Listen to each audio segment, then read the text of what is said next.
Hello, and it's Talk for Glory, episode 80. Yes, we're 80 episodes into Talk for Glory. It's been a very, very hard time doing these videos with the pandemic and the lack of fans. But I'm trying to be consistent. I'm hopeful that Young Smooth can come back and join me eventually. But trust me, we will be doing videos. Whether it's just me, whether it's just him, whether it's going to be both of us, Talk for Glory will bring you content in the new year. Speaking of the year, time to get into the title of this video. As you already know, Talk for Glory's Superstars of the Year, male and female. Just in case you guys don't know, we just started doing this on YouTube. Normally, I just post mine on Twitter. So if you guys have been longtime followers of me, you guys can just see who's my number one for 2019, 2018, and 2020. Well, you guys are going to find out who have been my superstars of the year. 2018 goes to Becky Lynch and Cody Rhodes.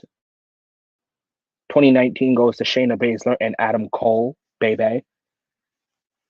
So it's time to see who joins those guys on the Talk for Glory Superstar of the Year. Just to name a few right now, the runner-ups: Vincent from ROH, Randy Orton from WWE. I'm also naming the company just in case you guys don't know. Kenny Omega from AEW.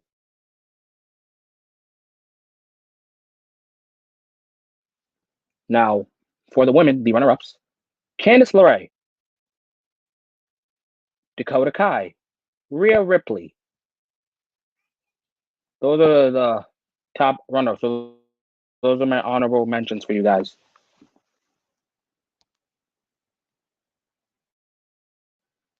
But I just want to say that these two, this man and woman, earned their number one spot here at Talk for Glory. One person has been a big fan of myself, and Young Smooth have been a big fan of this person for a very long time. This man has a bunch of accomplishments. Former NXT champion, former tag team champion, two-time intercontinental champion, former Impact World champion. The man that we all know, we all love, the Scottish psychopath, Drew McIntyre, Drew Galloway, the chosen one, is Talk for Glory's 2020 Superstar of the Year. He joins the ranks of Adam Cole and Cody Rhodes. Now, on for the women, this person is the reason why I got into stardom. This person's the reason why I got into stardom. This person is the reason why I started to love women's wrestling even more, because we all knew it as a bathroom break at one point. This person is a genius, if you would say.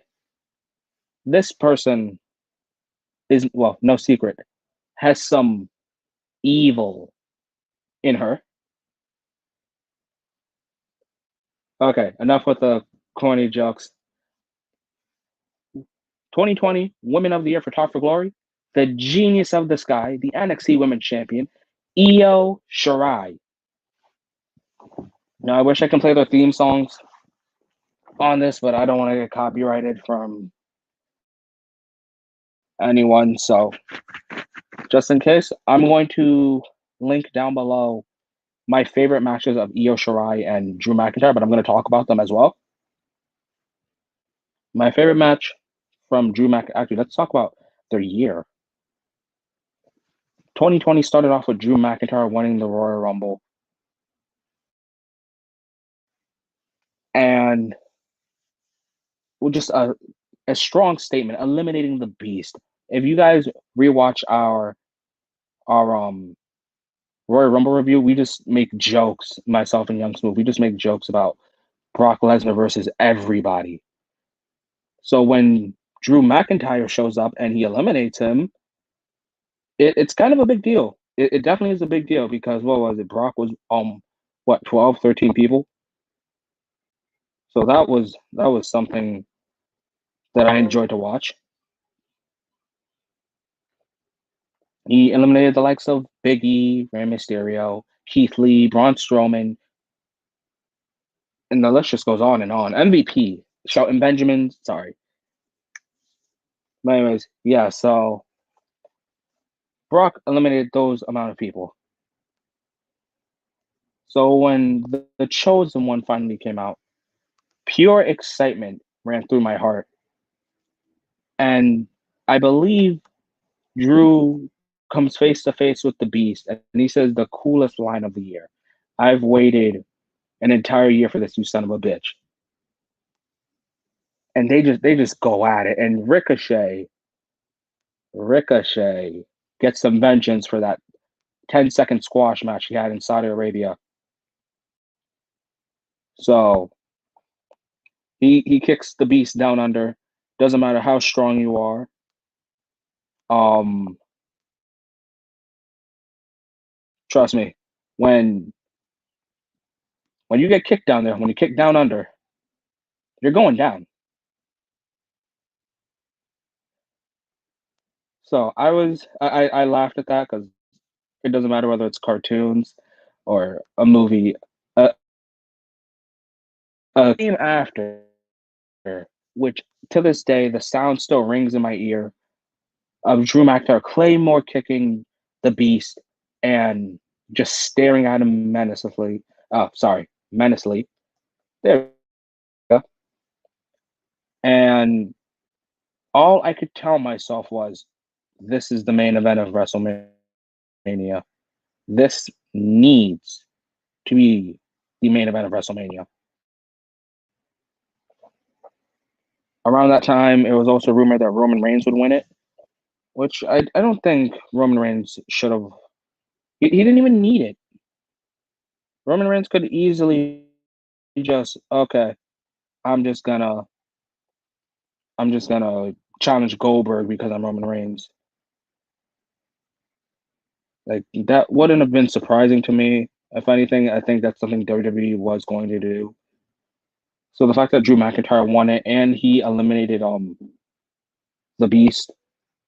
One, we've never seen the champion in the Rumble and dominate so hard. That was amazing to me.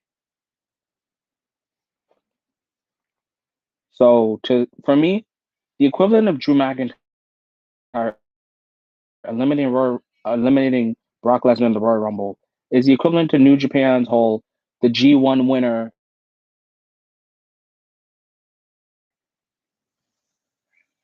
similar to similar to Ibushi beating Omega, but he lost to Tanahashi. One moment, guys.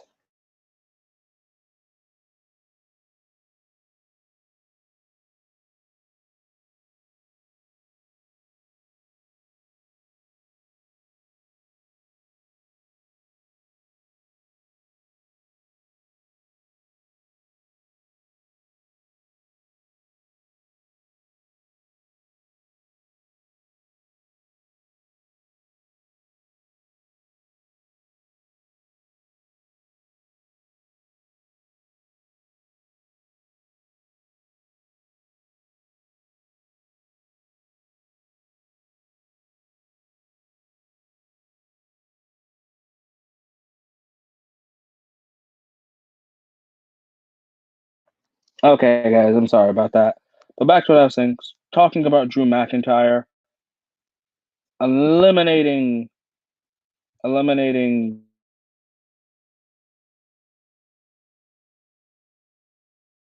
I'll be honest. I didn't enjoy their match. I did not, for the life of me, enjoy their match at WrestleMania. To me, it was a letdown. It was false hopes. I thought we would see a big man on big man fight, similar to Brock Lesnar versus John Cena, but not with domination. I was hoping for that. but I still enjoyed Drew winning, and then him then feuding with I still think it's sad that Zelina got released, but Andrade and Drew McIntyre feuding from NXT to main roster should have been a thing. The the moment Andrade became United States champion, but I'm happy that they had Andrade chase. Wow, he was a United States champion. Wow, he was United States champion. Just to give us that little feeling of Seth of, oh man, second guy to win US and WWE championship at the same time. That can be something. So I loved watching Drew feud with Andrade. I believe it should have maybe went 3 months. Yeah, I think it should have went 3 months, and then Drew beats him at Payback. Yeah, yeah, Payback sounds about appropriate. You know, in NXT, you injured me. I came up to the main roster. I'm stronger. I'm not the same guy as before. And now it's come full circle where Andrade is challenging. Drew's on top. And this time Drew can avenge that win. Also, guys, I don't remember the whole pay-per-views calendar, so I'm just gonna say pay-per-views from what I remember what's in the summer, whether it be this year, last year, or the year before. So just correct me down below if anything. But back to what I was saying, it was great to see Andrade challenge. I wanted to go longer. Was not a fan of Big Show challenging because he's just heel face, heel face. So that's not interesting to me at all. Dolph Ziggler challenging as well. I freaking loved it. It reminded me of the "it should have been me" thing, or it just brings up the feelings of when they were teaming. So you owe me that championship, not a match. You just owe me the championship in general. So whether it should have been me or you owe me, one of those things should have came out of Dolph's mouth as he feuded with McIntyre. I enjoyed it every second of it.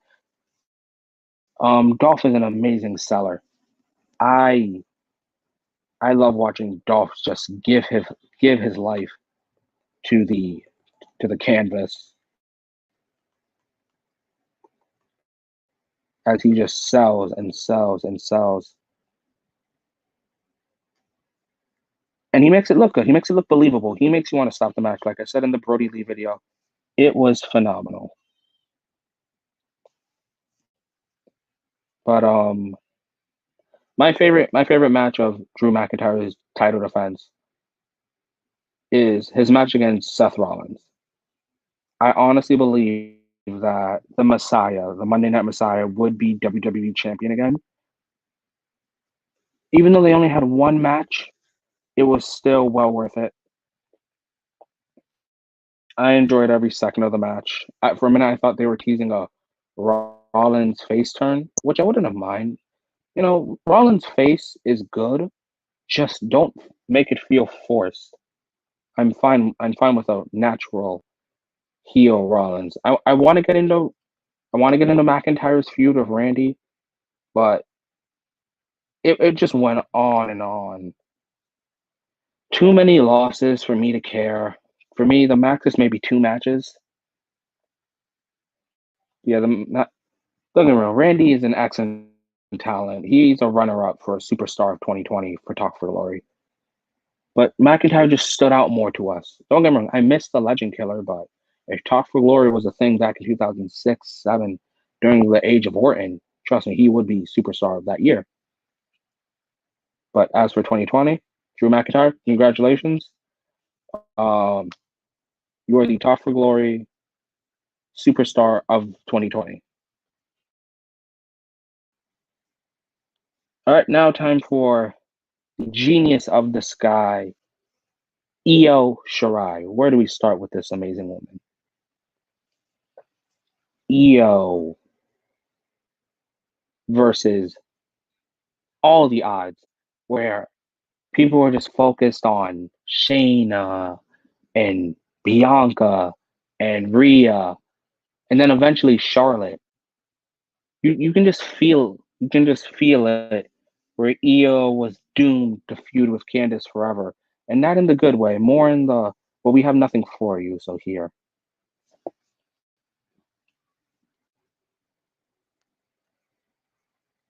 But I appreciated Io, her talents. She is one of the reasons why I got into stardom. B Priestley is another reason why I got into stardom, but it's mainly Io. Um, right now, right now in stardom, my favorite wrestler is Kunami. But actually, if you guys want Tough Way to talk about a stardom match, I won't review an entire pay per view, but I can review one match. Just let me know what that match is on my Twitter. It'll be linked down below, and I'll watch it.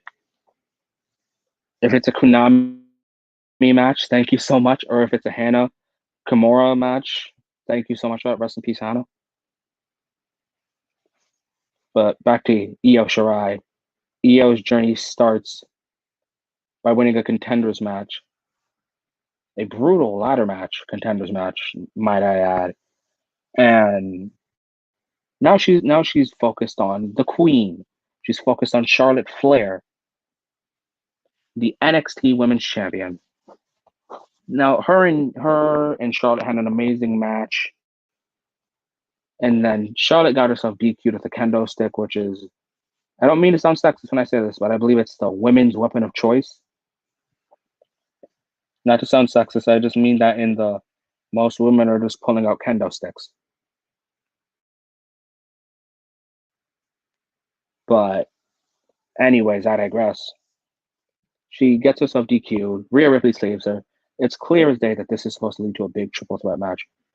Myself and Young Smooth talked about this in NXT in your house, and I told him off the air, watch during this match. Rhea's taking the pin, Io's winning because we got to protect Charlotte.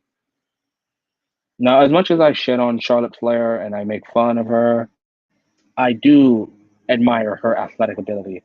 No matter what anyone says about you, if you have a talent, no one can take that away from you. They can dislike you, but trust me, they can't. They can't take away that talent. So for all the discredit, Charlotte Flair is still one of the best. But so that match happened, and Io Shirai has had an amazing run. Honestly, I feel like down the line we should have Io versus Charlotte at a takeover, but Charlotte has to lose.